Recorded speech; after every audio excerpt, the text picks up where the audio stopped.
Morning everybody! Mga best friend, nandito tayo ngayon sa tabing dagat. So bago muli ako dito nakabisita, meron na pala ditong pinatayo na Touristic Enterprises Company. So yan, maganda ang seaside dito.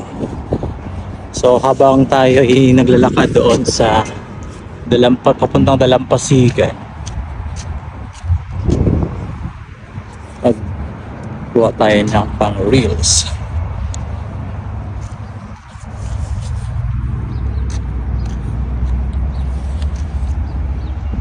Ang lamig ng hangin, simoy ng hangin.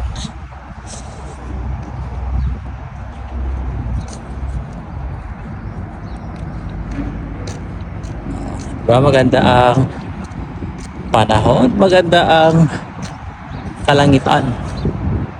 Yan ang seaside view. Wow, super amazing.